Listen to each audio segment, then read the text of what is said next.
Hi everyone, this is Robert. Welcome to The Well-Told Tale. Every week we bring you the finest science fiction and fantasy stories ever written. Today we return to part 3 of Journey to the Centre of the Earth by Jules Verne. Axel and Professor Lidenbrock are heading to Iceland, following clues left in an ancient code, searching for an alleged way to get into the centre of the Earth.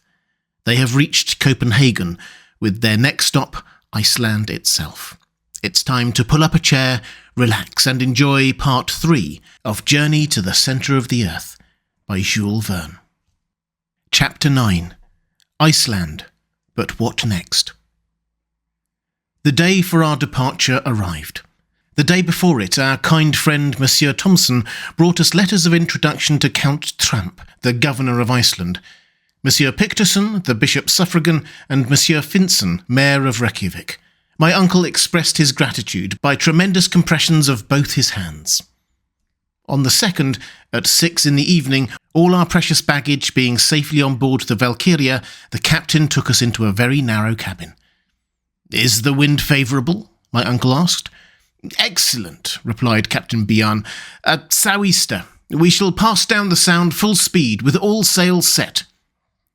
In a few minutes, the schooner, under her mizzen, brigantine, topsail and topgallant sail, loosed from her moorings and made full sail through the straits. In an hour, the capital of Denmark seemed to sink below the distant waves, and the Valkyria was skirting the coast by Elsinore. In my nervous frame of mind, I expected to see the ghost of Hamlet wandering on the legendary castle terrace. "Sublime madman," I said. "No doubt you would approve of our expedition. Perhaps you would keep us company to the centre of the globe to find the solution to your eternal doubts." But there was no ghostly shape upon the ancient walls. Indeed, the castle is much younger than the heroic Prince of Denmark. It now answers the purpose of a sumptuous lodge for the doorkeeper of the Straits of the Sound, before which every year there pass 15,000 ships of all nations.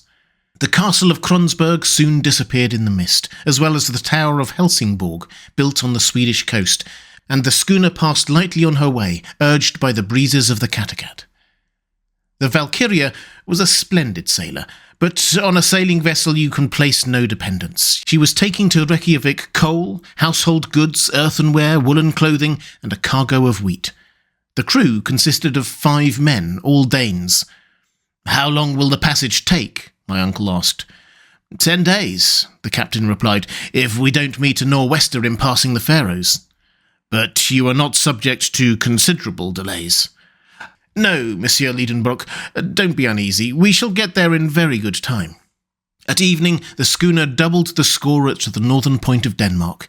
In the night passed the Skager Rak, skirted Norway by Cape Lindness, and entered the North Sea.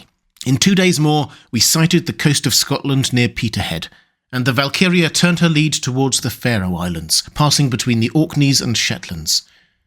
Soon the schooner encountered the great Atlantic swell. She had to tack against the north wind and reached the Faroes only with some difficulty. On the 8th, the captain made out Mygenes, the southernmost of these islands, and from that moment took a straight course for Cape Portland, the most southerly point of Iceland. The passage was marked by nothing unusual. I bore the troubles of the sea pretty well.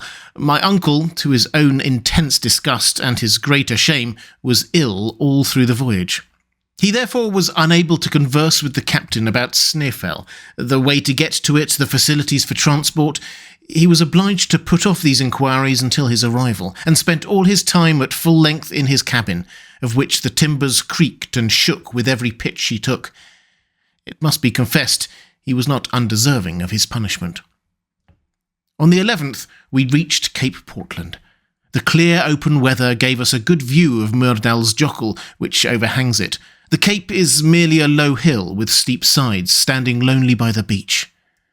The Valkyria kept at some distance from the coast, taking a westerly course amidst great shoals of whales and sharks. Soon we came in sight of an enormous perforated rock through which the sea dashed furiously. The Westman islets seemed to rise up out of the ocean like a group of rocks in a liquid plain.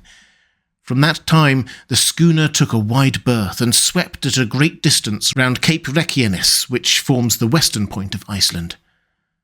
The rough sea prevented my uncle from coming on deck to admire these shattered and surf-beaten coasts. 48 hours after, coming out of a storm which forced the schooner to scud under bare poles, we sighted east of us the beacon on Cape Skagen, where dangerous rocks extend far away seaward.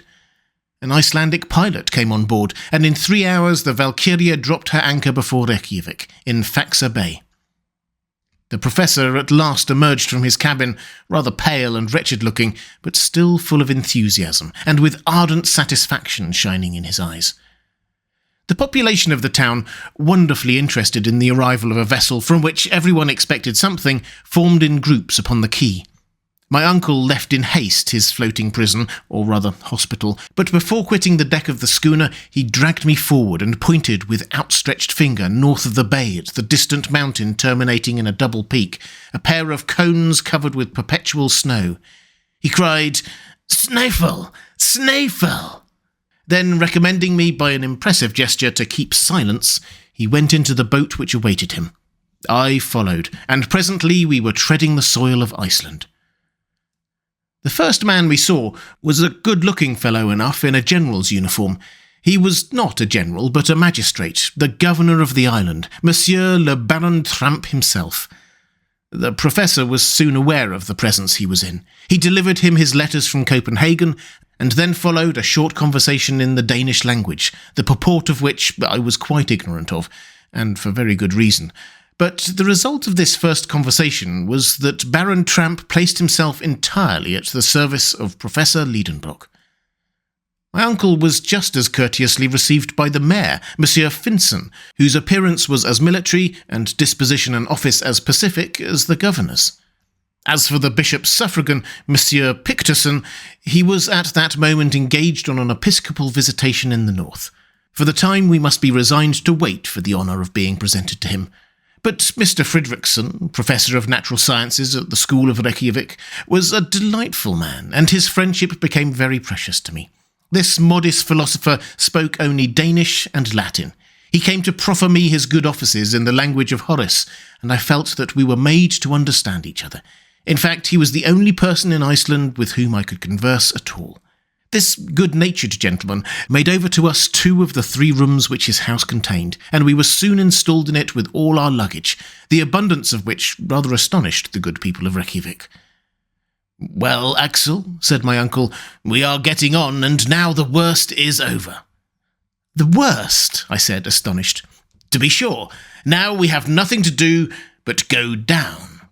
"Oh, if that is all, you are quite right, but after all, when we have gone down, we shall have to get back up again, I suppose." "Oh, don't trouble yourself about that. Come, there's no time to lose. I am going to the library. Perhaps there is some manuscript of Sagnussum's there, and I should be glad to consult it." "Well, while you are there, I will go into the town. Won't you?" "Oh, that is very uninteresting to me. It is not what is upon this island, but what is underneath that interests me." I went out and wandered wherever chance took me. It would not be easy to lose your way in Reykjavik.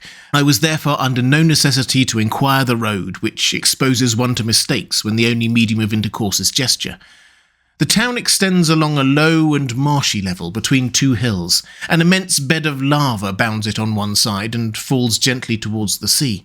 On the other extends the vast bay of Faxa, shut in at the north by the enormous glacier of the Snæfell, and of which the Valkyria was for the time the only occupant.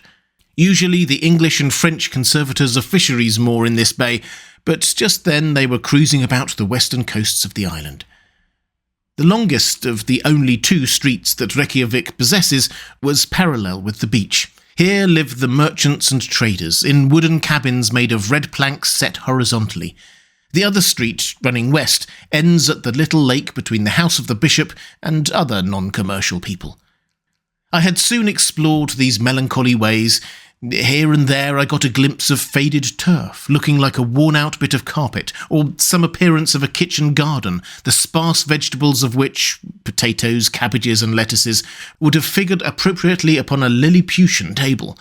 A few sickly wallflowers were trying to enjoy the air and sunshine. About the middle of the tin commercial street I found the public cemetery, enclosed with a mud wall, and where there seemed plenty of room. Then a few steps brought me to the governor's house, a hut compared with the town hall of Hamburg, a palace in comparison with the cabins of the Icelandic population. Between the little lake and the town, the church is built in the Protestant style, of calcined rocks extracted out of the volcanoes by their own labour and at their own expense. In high westerly winds it was manifest that the red tiles of the roof would be scattered into the air, to the great danger of the faithful worshippers. On a neighbouring hill, I perceived the National School, where, as I was informed later by our host, were taught Hebrew, English, French and Danish, 4 languages of which, with shame I confess it, I don't know a single word. After an examination, I should have had to stand last of the 40 scholars educated at this little college, and I should have been held unworthy to sleep along with them in one of those little double closets, where more delicate youths would have died of suffocation at the very first night. In 3 hours I had seen not only the town, but its environs. The general aspect was wonderfully dull. No trees and scarcely any vegetation. Everywhere bare rocks, signs of volcanic action. The Icelandic huts are made of earth and turf, and the walls slope inward. They rather resemble roofs placed on the ground. But then these roofs are meadows of comparative fertility. Thanks to the internal heat, the grass grows on them to some degree of perfection. It is carefully mown in the hay season. If it were not, the horses would come to pasture on these green abodes. In my excursion, I met but few people. On returning to the main street, I found the greater part of the population busied in drying, salting, and putting on board codfish, their chief export. The men looked like robust but heavy, blonde Germans with pensive eyes, conscious of being far removed from their fellow creatures. Poor exiles relegated to this land of ice, poor creatures who should have been Eskimo since nature had condemned them to live only just outside the Arctic Circle. In vain did I try to detect a smile upon their lips. Sometimes, by a spasmodic and involuntary contraction of the muscles, they seemed to laugh, but they never smiled. Their costume consisted of a coarse jacket of black woolen cloth, called in Scandinavian lands a vadmel, a hat with a very broad brim, trousers with a narrow edge of red, and a bit of leather rolled round the foot for shoes. The women looked as sad and resigned as the men. Their faces were agreeable but expressionless, and they wore gowns and petticoats of dark vadmel. As maidens, they wore over their braided hair a little knitted brown cap. When married, they put around their heads a colourful handkerchief crowned with a peak of white linen. After a good walk, I returned to Monsieur Fredrickson's house, where I found my uncle already in his host's company. Chapter 10. Interesting Conversations with Icelandic Savants. Dinner was ready.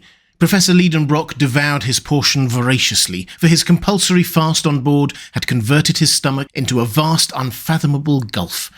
There was nothing remarkable in the meal itself, but the hospitality of our host, more Danish than Icelandic, reminded me of the heroes of old.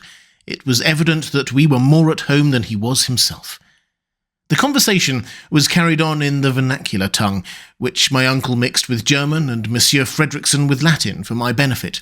It turned upon scientific questions, as befits philosophers, but Professor Lidenbrock was excessively reserved, and at every sentence spoke to me with his eyes, enjoining the most absolute silence upon our plans.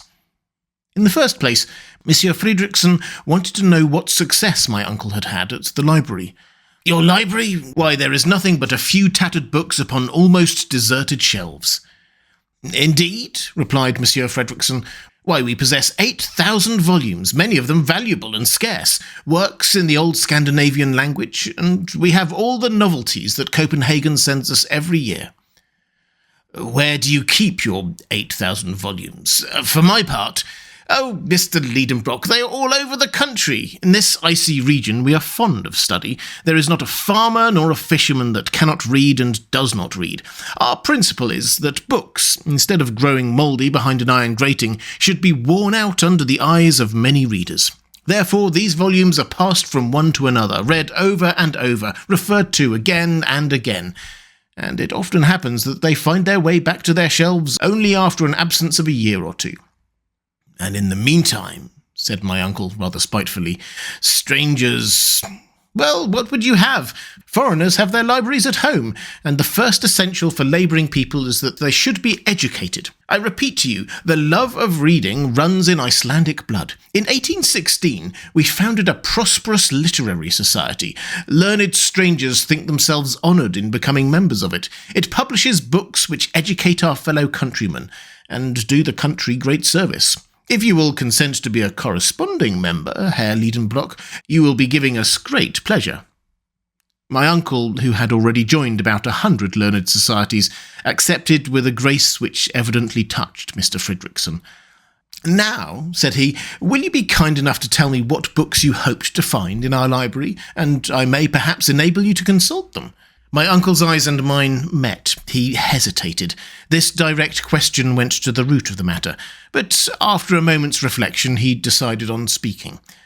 Monsieur Fredrickson, I wish to know if amongst your ancient books you possessed any of the works of Arne Saknussemm. Arne Saknussemm, replied the Reykjavik professor. You mean that learned 16th century savant, a naturalist, a chemist, and a traveller? Just so. One of the glories of Icelandic literature and science? That's the man. An illustrious man anywhere. Quite so. And whose courage was equal to his genius. I see that you know him well. My uncle was bathed in delight at hearing his hero thus described. He feasted his eyes upon Monsieur Fridriksson's face. Well, he cried, where are his works? His works? We have them not. What? Not in Iceland. They are neither in Iceland nor anywhere else. Why is that? Because Arne Saknussemm was persecuted for heresy, and in 1573 his books were burned by the hands of the common hangman. Very good, excellent, cried my uncle, to the great scandal of the professor of natural history. What? He cried. Yes, now all is clear. Now it is all unravelled, and I see why Saknussemm, put into the Index Expurgatorius and compelled to hide the discoveries made by his genius, was obliged to bury in an incomprehensible cryptogram the secret— What secret? Asked Monsieur Fridriksson, starting.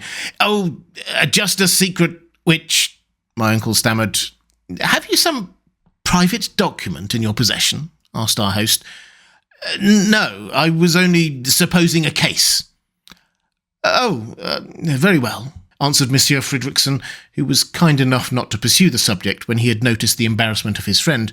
I hope you will not leave our island until you have seen some of its mineralogical wealth. Certainly, replied my uncle, but I am rather late, or have not others been here before me? Yes, Herr Lidenbrock, the labours of Messieurs Olafsson and Povelson, pursued by order of the king, the researches of Troil, the scientific mission of Messieurs Gaimard and Robert on the French corvette La Recherche, and lately the observations of scientific men who came in the Reine Hortense, have added materially to our knowledge of Iceland, but I assure you there is plenty left. Do you think so? Said my uncle, pretending to look very modest, and trying to hide the curiosity that was flashing out of his eyes. Oh yes, how many mountains, glaciers, and volcanoes there are to study, which are as yet imperfectly known. Then, without going any further, that mountain in the horizon, that is a Snæfell. Ah, said my uncle, as coolly as he was able, is that Snæfell? Yes, one of the most curious volcanoes, and the crater of which has scarcely ever been visited. Is it extinct? Oh yes, more than 500 years.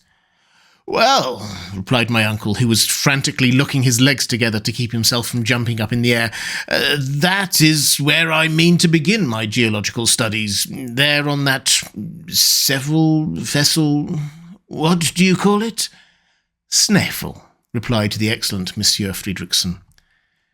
This part of the conversation was in Latin. I had understood every word of it, and I could hardly conceal my amusement at seeing my uncle trying to keep down the excitement and satisfaction which was brimming over in every limb and every feature. He tried hard to put on an innocent little expression of simplicity, but it looked like a diabolical grin. Yes, said he, your words decide me. We will try to scale that Snæfell. Perhaps we may even pursue our studies in its crater. I am very sorry, said Monsieur Fridriksson, that my engagements will not allow me to absent myself, or I would have accompanied you myself with both pleasure and profit. No, replied my uncle with great animation. We would not disturb anyone for the world, Monsieur Fridriksson. Still, I thank you with all my heart. The company of such a talented man would have been very serviceable, but the duties of your profession... I'm glad to think that our host, in the innocence of his Icelandic soul, was blind to the transparent artifices of my uncle. I very much approve of your beginning with that volcano, Monsieur Lidenbrock. You will gather a harvest of interesting observations. But tell me, how do you expect to get to the peninsula of Snæfell? By sea, crossing the bay. That is the most direct way. No doubt, but it is impossible. Why? Because we don't possess a single boat at Reykjavik. You don't mean to say so. You will have to go by land, following the shore. It will be longer, but more interesting. Very well, then, and now I shall have to see about a guide. I have one to offer you, a safe, intelligent man.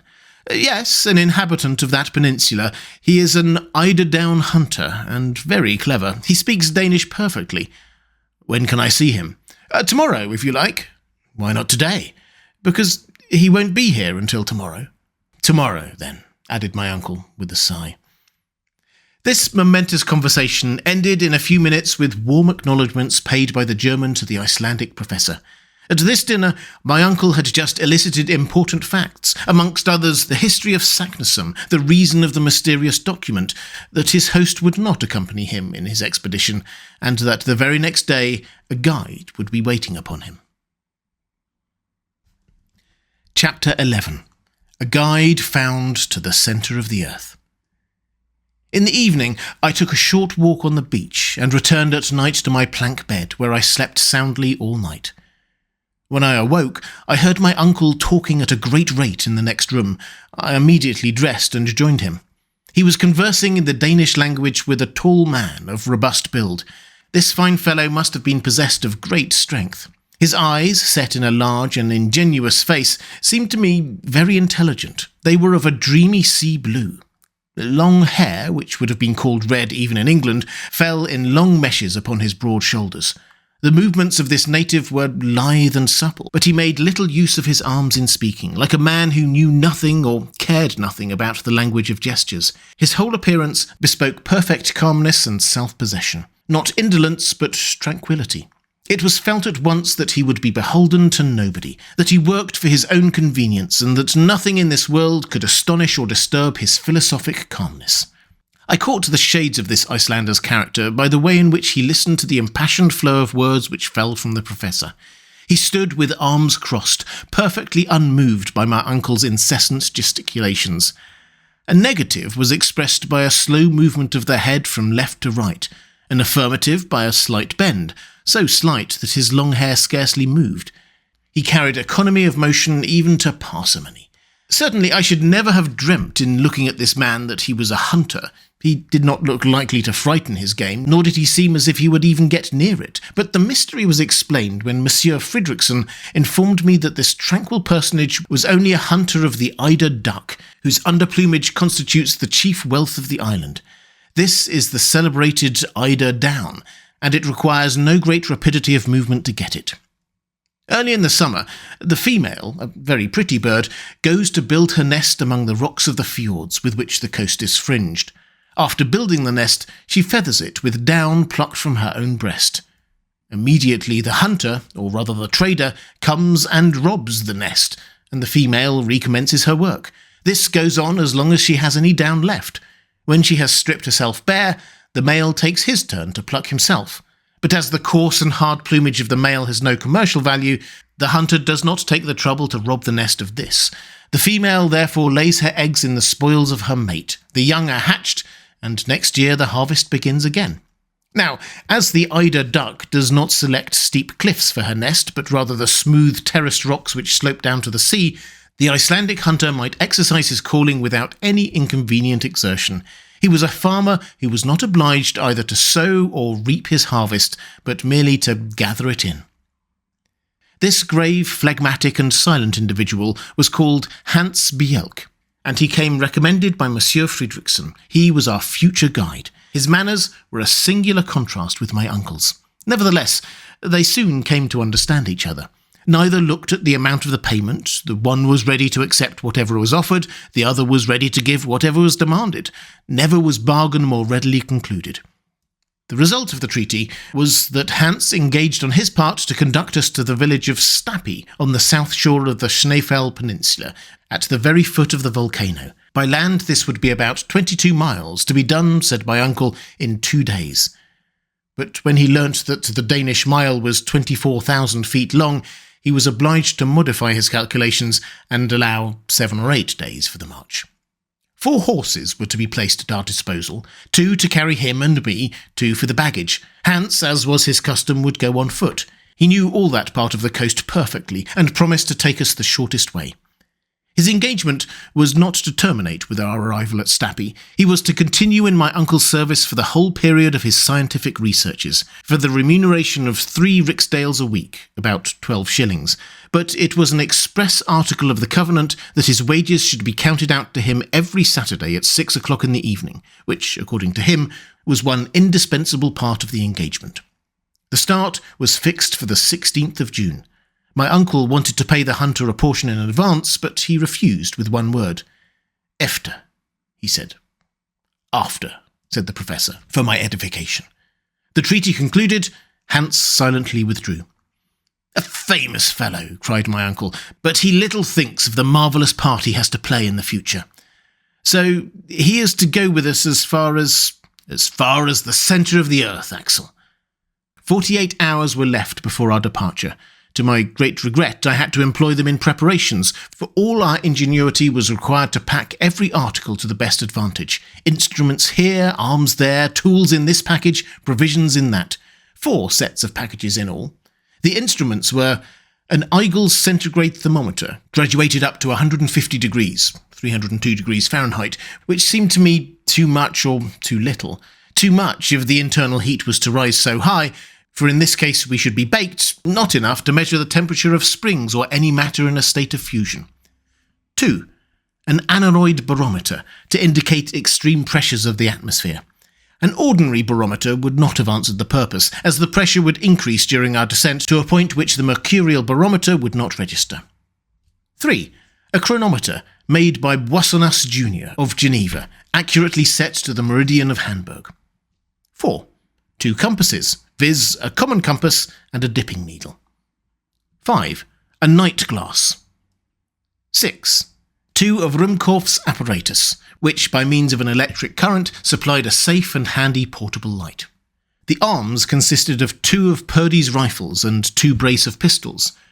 But what did we want arms for? We had neither savages nor wild beasts to fear, I supposed, but my uncle seemed to believe in his arsenal as in his instruments, and more especially in a considerable quantity of gun cotton, which is unaffected by moisture, and the explosive force of which exceeds that of gunpowder. The tools comprised of 2 pickaxes, 2 spades, a silk rope ladder, 3 iron-tipped sticks, a hatchet, a hammer, a dozen wedges and iron spikes, and a long knotted rope. Now, this was a large load, for the ladder was 300 feet long. And there were provisions, too. This was not a large parcel, but it was comforting to know that of essence of beef and biscuits there were 6 months' consumption. Spirits were the only liquid, and of water we took none, but we had flasks, and my uncle depended on springs from which to fill them. Whatever objections I hazarded as to their quality, temperature, and even absence remained ineffectual. To complete the exact inventory of all our travelling accompaniments, I must not forget a pocket medicine chest containing blunt scissors, splints for broken limbs, a piece of tape of unbleached linen, bandages and compresses, lint, a lancet for bleeding, all dreadful articles to take with one. Then there was a row of phials containing dextrine, alcoholic ether, liquid acetate of lead, vinegar, and ammonia drugs, which afforded me no comfort.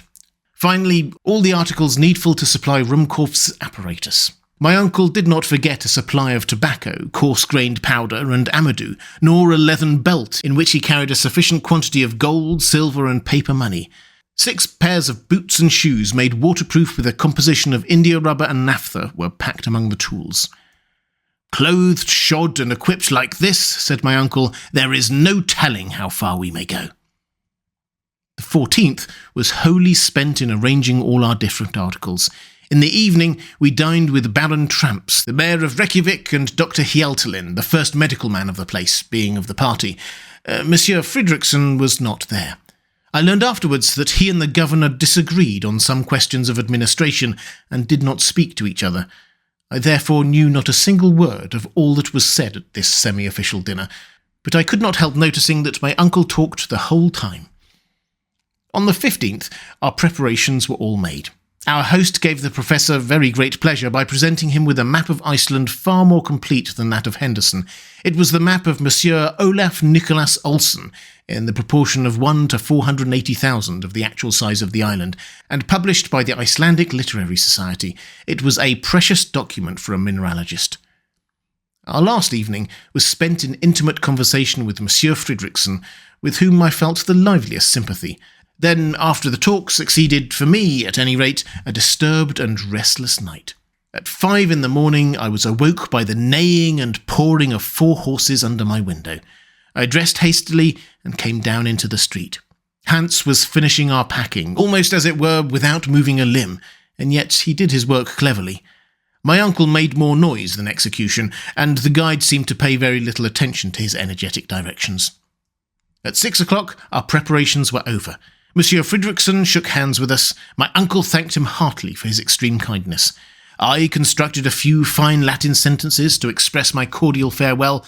Then we bestrode our steeds, and with his last adieu, Monsieur Fridriksson treated me to a line of Virgil, eminently applicable to such uncertain wanderers as we were likely to be. Therefore fortune clears a way, thither our ready footsteps stray. Chapter 12. A Barren Land. We had started under a sky overcast but calm. There was no fear of heat, none of disastrous rain. It was just the weather for tourists. The pleasure of riding on horseback over an unknown country made me easy to be pleased at our first start. I threw myself wholly into the pleasure of the trip and enjoyed the feeling of freedom and satisfied desire. I was beginning to take a real share in the enterprise. Besides, I said to myself, where's the risk? Here we are, travelling all through a most interesting country. We are about to climb a very remarkable mountain. To the worst, we are going to scramble down an extinct crater. It is evident that Saknussemm did nothing more than this. As for a passage leading into the centre of the globe, it is mere rubbish, perfectly impossible. Very well then, let us get all the good we can out of this expedition, and don't let's haggle about the chances. This reasoning having settled my mind, we got out of Reykjavik. Hans moved steadily on, keeping ahead of us at an even, smooth, and rapid pace. The baggage horses followed him without giving any trouble. Then came my uncle and myself, looking not so very ill-mounted on our small but hardy animals. Iceland is one of the largest islands in Europe. Its surface is 14,000 square miles, and it contains but 16,000 inhabitants. Geographers have divided it into 4 quarters, and we were crossing diagonally the southwest quarter. On leaving Reykjavik, Hans took us by the seashore. We passed lean pastures which were trying very hard but in vain to look green. Yellow came out best. The rugged peaks of the trachyte rocks presented faint outlines on the eastern horizon. At times a few patches of snow, concentrating the vague light, glittered on the slopes of the distant mountains. Certain peaks, boldly uprising, passed through the grey clouds and reappeared above the moving mists like breakers emerging in the heavens. Often these chains of barren rocks made a dip towards the sea and encroached upon the scanty pasturage, but there was always enough room to pass. Besides, our horses instinctively chose the easiest places without ever slackening their pace. My uncle was refused even the satisfaction of stirring up his beast with whip or voice. He had no excuse for being impatient. I could not help smiling to see so tall a man on so small a pony, and as his long legs nearly touched the ground, he looked like a 6-legged centaur.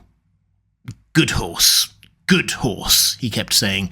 You will see, Axel, that there is no more sagacious animal than the Icelandic horse. He is stopped by neither snow, nor storm, nor impassable roads, nor rocks, glaciers, or anything. He is courageous, sober, and sure-footed.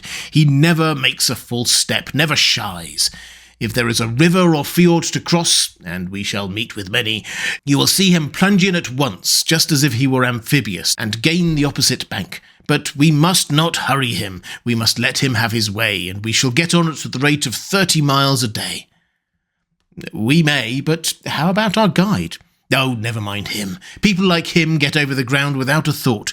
There is so little action in this man that he will never get tired, and besides, if he wants it, he shall have my horse. I shall get cramped if I don't have a little action. The arms are all right, but the legs want exercise. We were advancing at a rapid pace. The country was already almost a desert.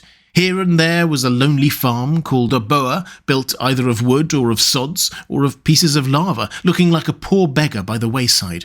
These ruinous huts seemed to solicit charity from passers-by, and on very small provocation we should have given alms for the relief of their poor inmates. In this country there were no roads and paths, and the poor vegetation, however slow, would soon efface the rare traveller's footsteps. Yet this part of the province, at a very small distance from the capital, is reckoned among the inhabited and cultivated portions of Iceland. What then must other tracts be? More desert than this desert? In the first half-mile we had not seen one farmer standing before his cabin door, nor one shepherd tending a flock less wild than himself. Nothing but a few cows and sheep left to themselves.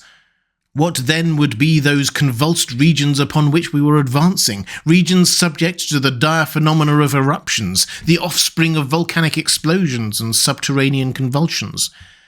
We were to know them before long, but on consulting Olsen's map, I saw that they would be avoided by winding along the seashore. In fact, the great plutonic action is confined to the central portion of the island. There, rocks of the trappean and volcanic class, including trachyte, basalt, and tuffs, and agglomerates associated with streams of lava, have made this a land of supernatural horrors. I had no idea of the spectacle which was awaiting us in the peninsula of Snæfell, where these ruins of a fiery nature have formed a frightful chaos. In 2 hours from Reykjavik, we arrived at the burh of Gufunes. There was nothing remarkable here but a few houses, scarcely enough for a German hamlet. Hans stopped here for half an hour.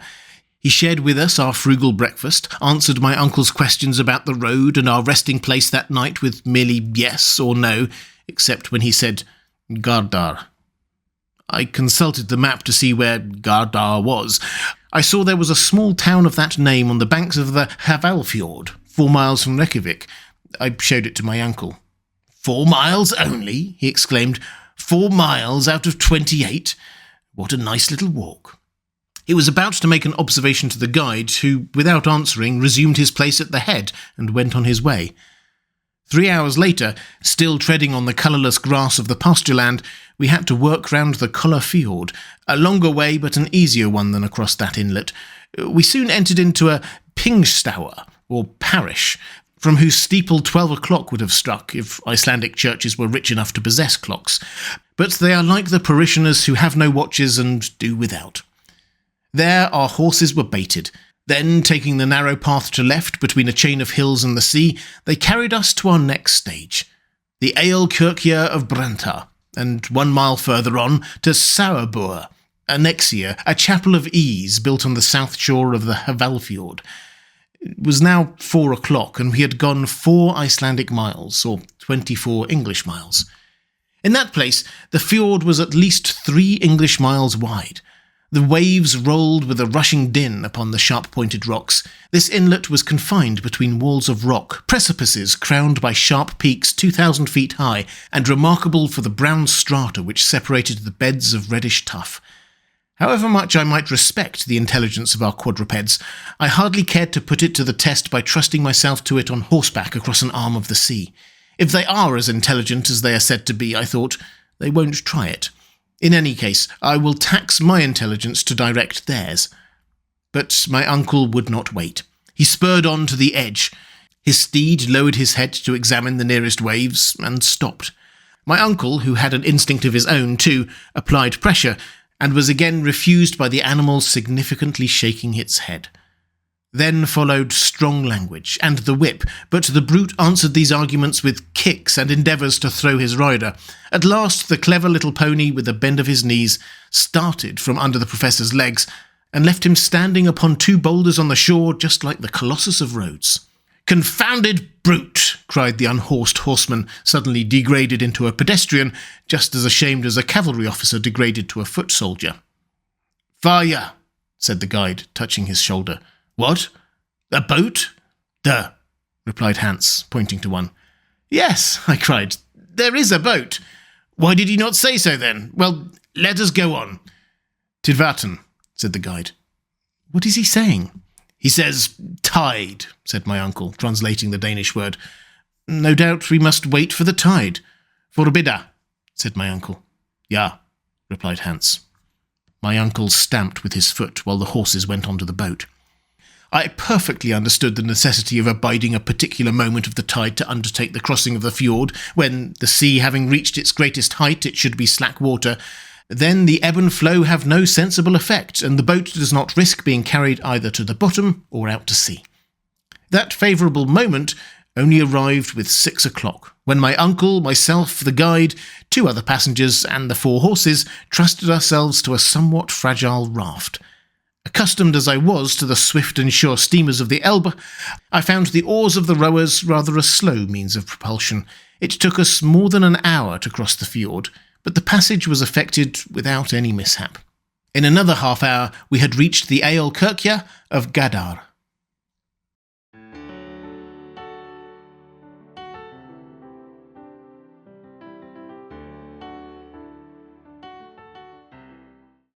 And welcome back.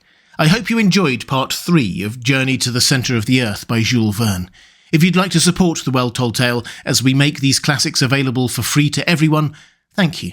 The best way to do that is through my Patreon page. There's a link in the description. I'll be back next week with part 4. I hope you can join me.